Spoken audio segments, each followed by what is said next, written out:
Hi friends, ಎಲ್ಲರಿಗೂ ನಮಸ್ಕಾರ. ರೇಖಾ ಅಡುಗೆ ಚಾನಲ್ಗೆ ಸ್ವಾಗತ. ಹೊಸದಾಗಿ ನಮ್ಮ ಚಾನಲ್ ನೋಡ್ತಾ ಇದ್ದರೆ ಈಗಲೇ ಸಬ್ಸ್ಕ್ರೈಬ್ ಮಾಡ್ಕೊಳ್ಳಿ. ಬನ್ನಿ, ಇವತ್ತೊಂದು ಡಿಫ್ರೆಂಟಾಗಿ ಕಾಲಿಫ್ಲವರಿಂದ ಬಟರ್ ಮಸಾಲ ರೆಸಿಪಿ ತೋರಿಸ್ಕೊಡ್ತೀನಿ. ಯಾವಾಗೋ chicken butter masala, paneer butter masala ಕೇಳಿರ್ತೀರ. ಈ ಥರ ಕಾಲಿಫ್ಲವರ್ ಅಂದರೆ ತರಕಾರಿ ಇಷ್ಟಪಡೋರು ಕೂಡ ಈ ಥರ ರೆಸಿಪಿನ ಟ್ರೈ ಮಾಡಿ ನೋಡಿ. ಸೊ ಅದರಲ್ಲೂ ಪರೋಟಾಗೆ, ಬಟರ್ ನಾನ್ಗೆ, ಕುಲ್ಚಾಗೆ ಎಲ್ಲದಕ್ಕೂ ಸೂಪರಾಗಿರುತ್ತೆ. ಖಂಡಿತ ಈ ರೆಸಿಪಿ ನಿಮಗೆ ಇಷ್ಟ ಆಯ್ತು ಅಂದರೆ ಈಗಲೇ ಒಂದು ಲೈಕ್ ಮಾಡಿ, ನಿಮ್ಮ ಫ್ಯಾಮಿಲಿ ಫ್ರೆಂಡ್ಸ್ಗೂ ಶೇರ್ ಮಾಡಿ, ಯಾವ ಥರ ಇತ್ತು ಅಂತ ಕಮೆಂಟ್ ಮಾಡಿ. ಬನ್ನಿ, ಇವಾಗ ಕಾಲಿಫ್ಲವರ್ ಬಟರ್ ಮಸಾಲ ಯಾವ ರೀತಿ ಮಾಡೋದಂತ ನೋಡ್ಕೊಬರೋಣ. ಇದು ಮಾಡೋದಕ್ಕೆ ನಾನು ಇಲ್ಲಿ ಕಾಲಿಫ್ಲವರ್ನ ಚೆನ್ನಾಗಿ ಚಿಕ್ಕ ಚಿಕ್ಕದಾಗಿ ಕಟ್ ಮಾಡಿ ನೀರಲ್ಲಿ ತೊಳೆದು ಚೆನ್ನಾಗಿ ಕುದಿಯುವಂಥ ನೀರಿಗೆ ಒಂದು ಸ್ವಲ್ಪ ಉಪ್ಪು, ಒಂದು ಸ್ವಲ್ಪ ಅರಿಶಿನ ಪುಡಿ ಹಾಕಿ ಒಂದು 10 ನಿಮಿಷ ನೆನೆಸಿಟ್ಟಿದ್ದೀನಿ. ಹಾಗೆ ಇಲ್ಲಿ ನಾನು ಫ್ರೋಝನ್ ಬಟಾಣಿ ಯೂಸ್ ಮಾಡೋದ್ರಿಂದ ಇದನ್ನು ನೀರಲ್ಲಿ ಹಾಗೆ ಹಾಕಿ ಇಟ್ಕೊಂಡಿದ್ದೀನಿ. ಜಸ್ಟ್ ತೊಳೆದ್ಬಿಟ್ಟು ಹಾಕ್ಕೊಳ್ಳೋದು. ಈಗ ಕಡಾಯಿಗೆ 1 ಟೇಬಲ್ ಸ್ಪೂನ್ ಎಣ್ಣೆ, 1 ಟೇಬಲ್ ಸ್ಪೂನ್ ಬಟರ್ ಹಾಕಿ. ಸೊ ಇವಾಗ ನಾವೇನು ಮಸಾಲೆ ಪ್ರಿಪೇರ್ ಮಾಡಬೇಕು, ಇದಕ್ಕೊಂದು ಬಟರ್ ಮಸಾಲೆಗೆ ಮಸಾಲೆ ಸಪ್ರೇಟಾಗಿ ನಾವು ಮಾಡೋದ್ರಿಂದ ಒಂದು ಡಿಫ್ರೆಂಟ್ ಟೇಸ್ಟ್ ಕೊಡುತ್ತೆ. ಚಕ್ಕೆ, ಲವಂಗ, ಯಾಲಕ್ಕಿ, ಪಲಾವ್ ಎಲೆ ಮತ್ತು ಕಾಶ್ಮೀರಿ ಚಿಲ್ಲಿ ಅಂದರೆ ಬ್ಯಾಡಗೆ ಮೆಣಸಿನ್ಕಾಯಿ ಒಂದು 5 ತೊಗೊಂಡಿದ್ದೀನಿ. ಇದನ್ನು ಚೆನ್ನಾಗಿ ಫ್ರೈ ಮಾಡ್ಕೊಳ್ಳೋಣ. ಸೊ ಇದು ಹಾಕೋದ್ರಿಂದ ಕಲರ್ ಕೂಡ ನ್ಯಾಚುರಲ್ ಆಗಿ ಬರುತ್ತೆ. ಹಾಗೆ ಇದಕ್ಕೆ ನಾನು 2 ಮೀಡಿಯಮ್ ಸೈಜ್ ಈರುಳ್ಳಿ ಹಾಕ್ಕೊತಾ ಇದ್ದೀನಿ. ಇದನ್ನೆಲ್ಲ ಫ್ರೈ ಮಾಡಿ ರುಬ್ಬೋದ್ರಿಂದ ನಿಮಗೆ ಆ ಬಟರ್ ಮಸಾಲ ಟೇಸ್ಟ್ ಒರಿಜಿನಲ್ ಯಾವ ಥರ ಇರುತ್ತೋ ಅದೇ ಥರನೇ ಸಿಗುತ್ತೆ. ಹಾಗೆ ಇದಕ್ಕೆ ನಾನು ಬೆಳ್ಳುಳ್ಳಿ ಮತ್ತು ಶುಂಠಿ ಹಾಕ್ಕೊತಾ ಇದ್ದೀನಿ. ಮತ್ತು ಸ್ಲೈಸಾಗಿ ಕಟ್ ಮಾಡಿರೋದು 3 ಟೊಮೊಟೊ. ನಿಮಗೆ ಗ್ರೇವಿ ಜಾಸ್ತಿ ಬೇಕಂದರೆ ಟೊಮೊಟೊ ಜಾಸ್ತಿ ಕೂಡ ಹಾಕ್ಕೋಬೋದು. ಒಂದು 7 ರಿಂದ 8 ಪೀಸ್ ಗೋಡಂಬಿ ಹಾಕ್ಕೊತಾ ಇದ್ದೀನಿ. ಇದನ್ನೆಲ್ಲ ಸ್ವಲ್ಪ ಸಾಫ್ಟ್ ಆಗೋವರೆಗೂ ಚೆನ್ನಾಗಿ ಫ್ರೈ ಮಾಡ್ಕೊಳ್ಳೋಣ. ಈ ಥರ ಫ್ರೈ ಮಾಡೋದ್ರಿಂದ ನಿಮಗೆ ಮತ್ತೆ ಅದನ್ನು ಕುದಿಸೋವಾಗ ಜಾಸ್ತಿ ಟೈಮ್ ತಗೊಳ್ಳೋದಿಲ್ಲ. ಯಾಕಂದರೆ ಇದರಲ್ಲೇ ಫ್ರೈ ಮಾಡಿಬಿಟ್ಟಿರ್ತೀರಲ್ವ, ಹಸಿ ವಾಸನೆ ಅಷ್ಟು ಇರೋದಿಲ್ಲ. ಈಗ ಇದು ಚೆನ್ನಾಗಿ ಫ್ರೈ ಆಗಿದೆ. ಇವಾಗ ನೋಡ್ತಾ ಇರ್ಬೋದು.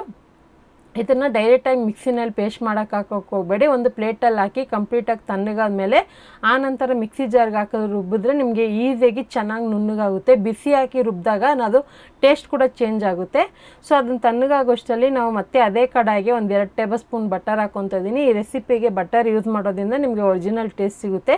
ನೀವು ಬಟರ್ ಇಷ್ಟಪಡಲ್ಲ ಅಂದರೆ ಸ್ಕಿಪ್ ಮಾಡ್ಕೊಂಡು ಎಣ್ಣೆ ಕೂಡ ಯೂಸ್ ಮಾಡ್ಕೋಬೋದು. ಒಂದು ಪಲಾವ್ ಎಲೆ ಮತ್ತು ಅಚ್ಕಾರದ ಪುಡಿನೂ, ಧನಿಯಾ ಪುಡಿ ಮತ್ತು ಗರಂ ಮಸಾಲ ಹಾಕ್ಕೊತಾ ಇದ್ದೀನಿ. ಸ್ಪೈಸಸ್ ಎಷ್ಟೆಷ್ಟು ಹಾಕ್ತೀನಿ ಅಂತ ಸ್ಕ್ರೀನ್ ಮೇಲೇನೂ ಹಾಕ್ಕೊಂಡಿರ್ತೀನಿ, ನೀವು ಚೆಕ್ ಮಾಡ್ಕೊಳ್ಳಿ. ಸೊ ನಿಮಗೆ ಇನ್ನೂ ಡಾರ್ಕ್ ಕಲರ್ ಬೇಕು ಬಟರ್ ಮಸಾಲ ಅನ್ನೋದಾದರೆ ಕಾಶ್ಮೀರಿ ಚಿಲ್ಲಿ ಪೌಡರ್ ಕೂಡ ಯೂಸ್ ಮಾಡ್ಕೋಬೋದು. ಅದು ಕಲರು ಕೊಡುತ್ತೆ, ಖಾರ ಮೈಲ್ಡ್ ಕೊಡುತ್ತೆ ಅಷ್ಟೇ. ಸೊ ಇದನ್ನೆಲ್ಲ ಹಾಕಿ ನಾವು ಆಲ್ರೆಡಿ ಸೋಕ್ ಮಾಡಿದ್ರಲ್ಲ, ಅಂದರೆ ನೆನೆಸಿಟ್ಟಿದ್ರಲ್ಲ ಕಾಲಿಫ್ಲವರ್, ಅದನ್ನು ಹಾಕ್ಕೊಳ್ಳೋಣ. ಚೆನ್ನಾಗಿ ಕುದಿಯೋವಂಥ ನೀರಿಗೆ ಕಾಲಿಫ್ಲವರ್ ಹಾಕಿ ಒಂದು ಸ್ವಲ್ಪ ಉಪ್ಪು, ಒಂದು ಸ್ವಲ್ಪ ಅರಿಶಿನ ಪುಡಿ ಹಾಕಿ ಆನಂತರ ಅದನ್ನು ಕಂಪ್ಲೀಟಾಗಿ ಇನ್ನೊಂದು ಸರಿ ವಾಶ್ ಮಾಡಿ ಆನಂತರ ರೆಸಿಪಿನ ಮಾಡೋದಕ್ಕೆ ಯೂಸ್ ಮಾಡ್ಕೊಳ್ಳಿ. ನಾನು ಅದೇ ಥರನೇ ಮಾಡೋದು.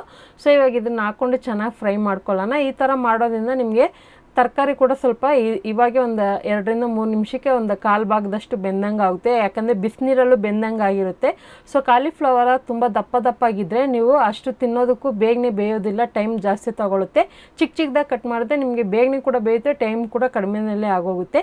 ಈಗ ಅದ್ರ ಜೊತೆಗೆ ಬಟಾಣಿನೂ ಹಾಕ್ಕೊಂಡಿದ್ದೀನಿ. ಅದು ಚೆನ್ನಾಗಿ ಫ್ರೈ ಆಗ್ತಾ ಇರಲಿ. ಲೋ ಫ್ಲೇಮಲ್ಲಿ ಇಟ್ಟು ಫ್ರೈ ಮಾಡ್ಕೊಳ್ಳಿ. ಅಷ್ಟೊತ್ತಿಗೆ ನಾವು ಆಲ್ರೆಡಿ ಮಸಾಲೆ ಏನು ಫ್ರೈ ಮಾಡಿದ್ರೋ ಈರುಳ್ಳಿ, ಟೊಮೊಟೊ ಅದೆಲ್ಲ ಅದನ್ನು ಮಿಕ್ಸಿ ಜಾರ್ಗೆ ಹಾಕ್ಕೊಳ್ಳೋಣ. ಕಂಪ್ಲೀಟಾಗಿ ತಣ್ಣಗಾದ್ಮೇಲೆ ಹಾಕಿ ಆನಂತರ ಇದಕ್ಕೆ ಸ್ವಲ್ಪ ನೀರು ಹಾಕಿ ನುಣ್ಣಗೆ ಆದಷ್ಟು ಕ್ರೀಮಿಯಾಗಿ ರುಬ್ಕೊಳ್ಳಿ. ಸೊ ಯಾಕಂದರೆ ಬಟರ್ ಮಸಾಲ ನಿಮಗೆ ಗೊತ್ತಿರುತ್ತೆ, ಕೆಲವೊಂದು ರೆಸ್ಟೋರೆಂಟು, ಹೋಟೆಲಲ್ಲೆಲ್ಲ ಟೇಸ್ಟ್ ಮಾಡಿರ್ತೀರ. ಸೊ ಆ ಕ್ರೀಮಿಯಾಗಿರುತ್ತೆ ಟೆಕ್ಸ್ಚರ್, ಅದಕ್ಕೋಸ್ಕರನೇ ಮಸಾಲೆನ ನುಣ್ಣಗೆ ರುಬ್ಕೊಳ್ಳಿ. ರುಬ್ಬಿರೋಂಥ ಪೇಸ್ಟ್ನ ನಾನು ಇವಾಗ ತರಕಾರಿ ಜೊತೆಗೆ ಆ್ಯಡ್ ಮಾಡ್ಕೊತಾ ಇದ್ದೀನಿ. ಇದು ಕ್ವಾಂಟಿಟಿ ಜಾಸ್ತಿ ಕೂಡ ಮಾಡ್ಕೋಬೋದು. ಸೊ ಹೆಂಗೆ ಅಂದರೆ ನಿಮಗೆ ಗ್ರೇವಿ ಸ್ವಲ್ಪ ಜಾಸ್ತಿ ಬೇಕಂದರೆ ಹೇಳಿದ್ನಲ್ಲ, ಟೊಮೊಟೊ ಕೂಡ ಜಾಸ್ತಿ ಆ್ಯಡ್ ಮಾಡ್ಕೋಬೋದು. ಅಥವಾ ಗೋಡಂಬಿ ಇನ್ನೊಂದು ಸ್ವಲ್ಪ 2-3 ಎಕ್ಸ್ಟ್ರಾ ಕೂಡ ಹಾಕ್ಕೊಂಡ್ರೆ ನಿಮಗೆ ಆ ಥಿಕ್ನೆಸ್ ಅನ್ನೋದು ಗಟ್ಟಿ ಆಗುತ್ತೆ. ಆವಾಗ ನೀರು ನೀವು ಎಷ್ಟು ಹಾಕಿ ಕುದಿಸಿದ್ರೂ ಮತ್ತೆ ಗಟ್ಟಿ ಆಗ್ತಾ ಬರುತ್ತೆ. ಹಂಗಾಗಿ ನಿಮಗೆ ಗ್ರೇವಿ ಎಷ್ಟು ಬೇಕಾದರೂ ನೀವು ಮಾಡ್ಕೊಬೋದು. ಇವಾಗ ಇದನ್ನು ಚೆನ್ನಾಗಿ ಮಿಕ್ಸ್ ಮಾಡ್ಕೊಳ್ಳೋಣ. ಮಿಕ್ಸ್ ಮಾಡಿಕೊಂಡು ಉಪ್ಪು ಖಾರ ಚೆಕ್ ಮಾಡ್ಕೊಳ್ಳಿ. ಇನ್ನೊಂದು ಚೂರು ಉಪ್ಪು ಹಾಕ್ಕೊತಾ ಇದ್ದೀನಿ. ಆಲ್ರೆಡಿ ಹೂಕೋಸನ್ನ ನಾವು ನೀರಲ್ಲಿ ನೆನೆಸೋವಾಗ ಉಪ್ಪು ಹಾಕಿದ್ರೆ ಅದು ಉಪ್ಪು ಕೂಡ ಸ್ವಲ್ಪ ಅಬ್ಸರ್ವ್ ಮಾಡ್ಕೊಂಡಿರುತ್ತೆ. ಅದನ್ನು ಸ್ವಲ್ಪ ಟೇಸ್ಟ್ ಮಾಡಿಕೊಂಡು ಉಪ್ಪು ಖಾರ ಚೆಕ್ ಮಾಡ್ಕೋಬೇಕಾಗುತ್ತೆ. ಇದನ್ನು ಹಾಗೆ ನಾನು ಸ್ವಲ್ಪ ಲೋ ಫ್ಲೇಮಲ್ಲೇ ಕುಕ್ ಮಾಡ್ತಾ ಇರ್ತೀನಿ. ಲೈಟಾಗಿ ಸ್ವಲ್ಪ ಮಸಾಲೆ ಎಲ್ಲ ತರಕಾರಿಗೆ ಹೊಂದ್ಕೋಬೇಕು. ಆನಂತರ ನೀರು ಹಾಕ್ಕೊಳ್ಳೋಣ. ನೀರು ಹಾಕಿ ನಿಮಗೆ ಎಷ್ಟು ಥಿಕ್ನೆಸ್ ಬೇಕೋ ಅಷ್ಟು ಗ್ರೇವಿಗೆ ನೀರು ಹಾಕ್ಕೊಂಡು ಇದನ್ನು ಲೋ ಫ್ಲೇಮಲ್ಲಿ ಕುದಿಸ್ಕೊಳ್ಳಿ. ಆವಾಗ ತುಂಬ ಚೆನ್ನಾಗಿ ಬರುತ್ತೆ. ಇವಾಗ ನೋಡ್ತಾ ಇರ್ಬೋದು, ಇಷ್ಟಿದೆ ಥಿಕ್ನೆಸ್ಸು. ನಿಮಗೆ ಇನ್ನೂ ಗಟ್ಟಿ ಆಯಿತು ಅನಿಸಿದ್ರೆ ನೀವು ಬೇಕಂದರೆ ಇನ್ನೂ ಎಕ್ಸ್ಟ್ರಾ ನೀರು ಹಾಕಿ ಒಂದು ಲೋ ಫ್ಲೇಮಲ್ಲೇ ಒಂದು 10 ನಿಮಿಷ ಬಿಡ್ತೀನಿ ನಾನು. ಯಾಕಂದರೆ ಹೈ ಫ್ಲೇಮಲ್ಲಿ ಇಟ್ಟರೆ ಬೇಗನೆ ಗಟ್ಟಿ ಆಗುತ್ತೆ, ಅಥವಾ ಮೀಡಿಯಮ್ ಫ್ಲೇಮಲ್ಲಿ ಇಟ್ಟರೂ ಬೇಗನೆ ಗಟ್ಟಿ ಆಗುತ್ತೆ. ನಾನು ಲೋ ಫ್ಲೇಮಲ್ಲಿ ಇಡೋದ್ರಿಂದ ಮತ್ತು ತರಕಾರಿನೂ ಬೇಯಬೇಕಲ್ವ, ಅದಕ್ಕೋಸ್ಕರನೇ ಲೋ ಫ್ಲೇಮಲ್ಲಿ ಇಟ್ಟಿದ್ದೆ. ಮಧ್ಯದಲ್ಲಿ ಅವಾಗವಾಗ ಸೌಟಿಂದ ತಿರುಗಿಸ್ಕೊಡಿ. ಇದಕ್ಕೆ ಫೈನಲ್ ಆಗಿ ಸ್ವಲ್ಪ ಫ್ರೈ ಮಾಡಿರುವಂಥ ಕಸೂರಿ ಮೇಥಿ 1 ಟೇಬಲ್ ಸ್ಪೂನು. ನನ್ನ ಹತ್ರ ಫ್ರೆಶ್ ಕ್ರೀಮ್ ಇದೆ. ಫ್ರೆಶ್ ಕ್ರೀಮ್ ಇಲ್ಲ ಅಂದರೆ ನೀವು ಹಾಲಿನ ಕೆನೆ ಬರುತ್ತಲ್ವ, ಅದು ಕೂಡ ಯೂಸ್ ಮಾಡ್ಕೋಬೋದು. ಆದರೆ ಒರಿಜಿನಲ್ ಟೇಸ್ಟ್ಗೆ ಲಾಸ್ಟಿಗೆ ನಿಮಗೆ ಫ್ರೆಶ್ ಕ್ರೀಮ್ ಯೂಸ್ ಮಾಡಿದ್ರೇ ಇಲ್ಲಿ ಒಂದು 2 ಟೇಬಲ್ ಸ್ಪೂನ್ ಆಗೋಷ್ಟು ಹಾಕ್ಕೊತಾ ಇದ್ದೀನಿ. ಬೈ ಚಾನ್ಸ್ ನೀವು ಗೊತ್ತಿಲ್ದಿರೋ ಬಟರ್ ಮಸಾಲದಲ್ಲಿ ಸ್ಪೈಸಸ್ ಅಂದರೆ ಖಾರ ಜಾಸ್ತಿ ಮಾಡಿದರೆ ಈ ಫ್ರೆಶ್ ಕ್ರೀಮ್ ಹಾಕೋದ್ರಿಂದ ಅದು ಬ್ಯಾಲೆನ್ಸ್ ಮಾಡುತ್ತೆ. ಮತ್ತು ಇನ್ನೊಂದು ಏನಂದರೆ ನಿಮಗೆ ಸ್ವಲ್ಪ ಲೈಟಾಗಿ ಸ್ವೀಟ್ನೆಸ್ ಬೇಕಂದರೆ ಒಂದು ಟೇಬಲ್ ಸ್ಪೂನ್ ಆಗೋಷ್ಟು ಸಕ್ಕರೆ ಆ್ಯಡ್ ಮಾಡ್ಕೊಳ್ಳಿ. ಸೊ ನಾನು ಸಕ್ಕರೆ ಇಷ್ಟಪಡಲ್ಲ, ಅದಕ್ಕೆ ಹಾಕಿಲ್ಲ ನಾನು. ಇವಾಗ ಇದನ್ನು ಲೋ ಫ್ಲೇಮಲ್ಲೇ 1-2 ನಿಮಿಷ ಬಿಟ್ಟಿದ್ದೆ. ಇವಾಗ ನಮಗೆ ಬೇಕಾಗಿರುವಂಥ ಕಾಲಿಫ್ಲವರ್ ಬಟರ್ ಮಸಾಲ ರೆಡಿಯಾಗಿದೆ. ನಿಮ್ಮ ಮನೇಲಿ ಯಾವಾಗಾದರೂ ಏನಾದರೂ ಡಿಫ್ರೆಂಟಾಗಿ ಯಾರಾದರೂ ಕೇಳ್ತಾ ಇದ್ದರೆ ಈ ಥರ ತರಕಾರಿಗಳು ಕೂಡ ಹಾಕಿ ಮಾಡ್ಬೋದು. ಯಾವಾಗೂ ಪನ್ನೀರು ಅಥವಾ ಚಿಕನ್ನಲ್ಲೇ ಮಾಡೋದಕ್ಕಿಂತ ಸೊ ಈ ಥರ ತರಕಾರಿಗಳು ಕೂಡ ಮಾಡ್ಕೋಬೋದು. ಇದಕ್ಕೆ ನಾನು ಇವತ್ತು ಪರೋಟನ ಸರ್ವ್ ಮಾಡ್ಕೊತಾ ಇದ್ದೀನಿ. ಪರೋಟ ಜೊತೆಗೆ ತಿನ್ನೋದಕ್ಕೆ ಸೂಪರ್ ಆಗಿತ್ತು. ನಾನು ಸ್ವಲ್ಪ ಖಾರವಾಗಿ ಮಾಡ್ಕೊಂಡಿದ್ದೆ. ಸೊ ನಿಮಗೆ ಉಪ್ಪು ಖಾರ ಎಷ್ಟು ಬೇಕೋ ನೋಡಿ ಮಾಡ್ಕೊಳ್ಳಿ.